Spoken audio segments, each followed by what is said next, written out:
Rick Halloway was the overnight security guard at the long-abandoned Merriwick Psychiatric Hospital, a crumbling relic tucked deep in the pine woods outside town.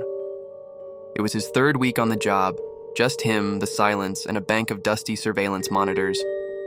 The place was supposed to be empty, slated for demolition, but vandals and curious teens made patrols necessary. Or so his supervisor claimed. The halls smelled of mildew and rust. Pipes groaned like they remembered screaming. Rick didn't believe in ghosts, but every time he passed the room labeled Ward C, Isolation, the temperature dropped just enough to sting the back of his neck. At 2:16 a.m., the motion sensor outside Ward C lit up on his monitor. Rick blinked. He hadn't seen anyone go in. No animals either. It was too cold and sealed tight. Still, duty called. He grabbed his flashlight and truncheon and trudged down the east corridor. The concrete seemed to hum beneath his boots. The fluorescent lights flickered overhead like nervous eyes. As he reached Ward C, the air turned thick, like breathing through gauze. The metal door creaked open at his touch. The room was empty, except for the chair. It hadn't been there before.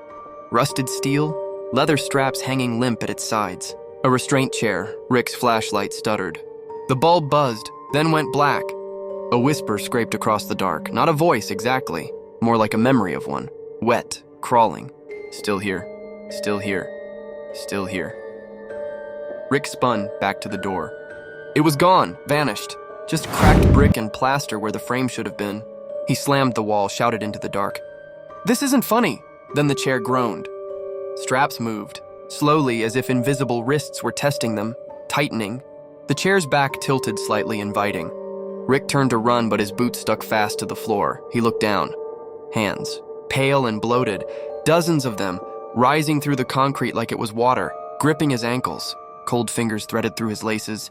And then the monitors in the security room began turning on, one by one, all showing the same room, Ward C, from different angles. All showing Rick standing alone, then kneeling, then sitting, then screaming. By the time the morning guard arrived, Rick was gone. No blood, no sign of struggle, just a dusty chair in the middle of Ward C facing the camera. Straps buckled, waiting.